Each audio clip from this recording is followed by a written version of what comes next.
Now, there have been cheers and applause at the end of a fierce shootout which saw a man who kept Boston on edge for days caught and taken into custody.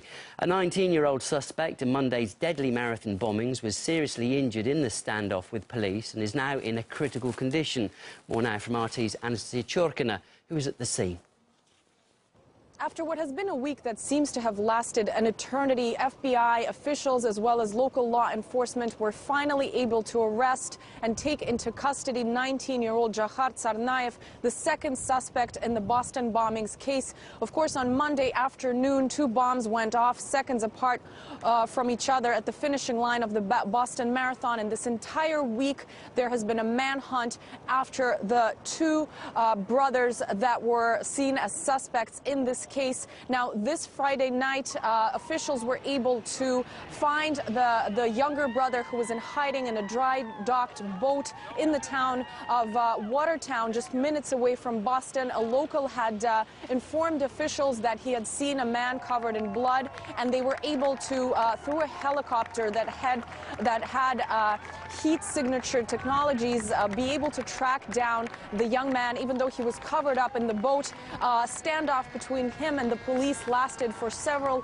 hours, and eventually they were able to arrest him and take into custody. We do know that he is in serious medical condition and has been taken to a hospital in Boston. Now, to talk a little bit more about the identities of the two brothers, of course, we're talking about a 26-year-old and a 19-year-old who have lived in the United States since 2003. The older brother, Tamarlin, had a green card. The younger brother was a nationalized citizen. They have been living in the United States for the last 10 years, and their colleagues and friends and former schoolmates acted shocked when they found out that these two brothers were behind the Boston tragedy. We do know that the FBI in 2011, upon a request of a foreign government, had taken the older 26-year-old brother in for questioning, trying to establish whether or not he had any links to extremist groups.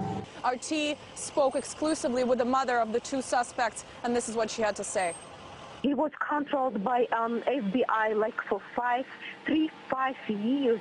They knew what my son was doing. They knew what actions and what the sites on internet he was going. How could this happen? How could they? They were controlling every step of him, and they are telling today that this is a terrorist act. Never, ever, this is not true. My two sons are innocent. The United States President, of course, Barack Obama, has addressed the nation, really thanking cooperation and questioning really the fact that somebody who was brought up in the United States, of course the two brothers have been here for the last 10 years, was able to commit such a horrific act. And the latest for now is that the younger brother that is now in custody is going to be treated for any kind of injuries that he had. There are reports that he had blood on him, and officials have confirmed that he was in fact seriously injured, so he will be treated now, and then the legal part of this case will certainly move forward.